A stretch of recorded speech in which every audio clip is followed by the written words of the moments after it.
Assalamualaikum warahmatullahi wabarakatuh.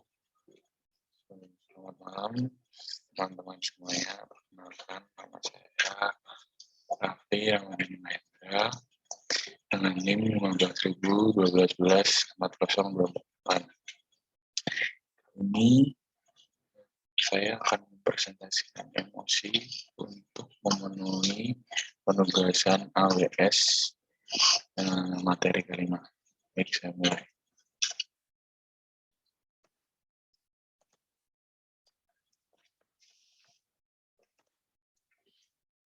Salah satu di antara kajian psikologi adalah faktor emosi pada manusia.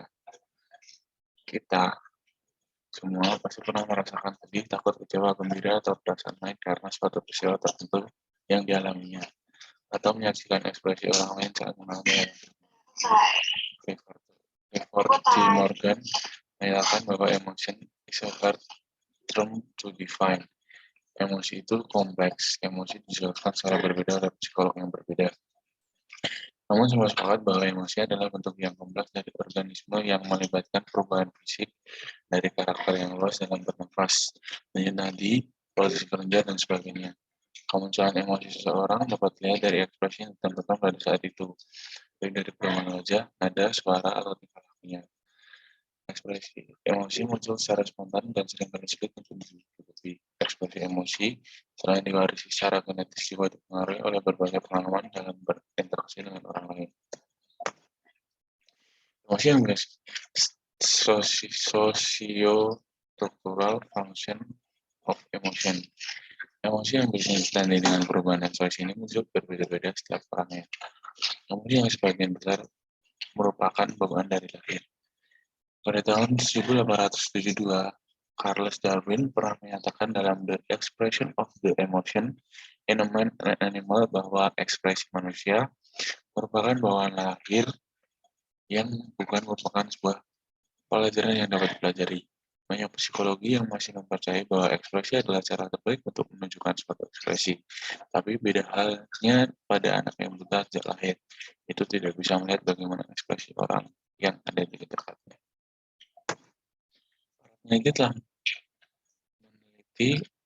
Para peneliti telah meneliti universalitas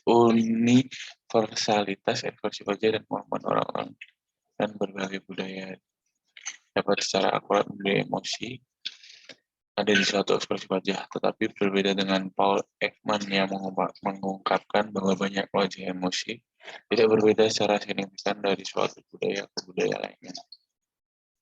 Walaupun tidak semua psikolog mempercayai bahwa ekspresi wajah merupakan emosi dasar universal, aturan tampilan merupakan standar sosiokultural yang menentukan kapan, di mana, dan bagaimana emosi harus diekspresikan.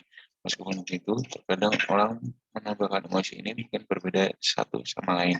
Maka dari itu, pentingnya aturan tampilan yang jelas ketika mengekspresikan emosi pada orang lain. Cognitive factor in emotion. Cognitive factor in emotion berfokus pada emosi selalu memiliki komponen kognitif. Pikiran dianggap bertanggung jawab pada perasaan yang kita rasakan. The two-factor theory of emotion ditemukan oleh Stanley Charter dan Jerome Singer. Emosi ditentukan oleh dua faktor, fisiologi arousal dan cognitive labeling. Pada pemikiran The Two-Factor Theory of Emotion, Stanley Charter dan Jerome Singer juga menyadari pentingnya peranan otak dan raga manusia dalam menyampaikan emosi. Untuk menguji teori emosi mereka, Charter dan Singer menyuntikkan epiperin kepada beberapa peserta volunteer. Mereka merasakan rasa euforia yang ditunjukkan dengan membuang-buang kertas dan kemarahan dengan keluar dari ruangan. Jadi partisipan ada yang marah, ada yang bahagia. Jadi dua faktor teori memberikan gambaran bahwa setiap orang bisa memberikan respon yang berbeda dalam sebuah situasi.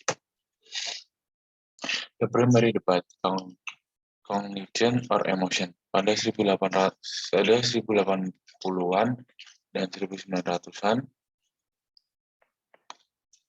dua psikolog terkemuka, Richard Lazarus dan Robert Jacobson, memperdebatkan kognisi atau emosi, pikiran atau perasaan. Lazarus mengatakan bahwa kita secara kognitif menilai diri kita sendiri dan keadaan kita. Penilaian ini menentukan bagaimana perasaan kita tentang peristiwa dan pengalaman. Lazarus berpikir aktivitas kognitif menyebabkan perasaan. Penilaian yang dipandu oleh nilai-nilai, tujuan, keyakinan, dan harapan menentukan emosi. Tapi Lazarus mengatakan itu emosi yang mengikuti, tergantung pada pengertian. Zajon tidak setuju dengan Lazarus. Menurut Zakon, emosi adalah yang utama.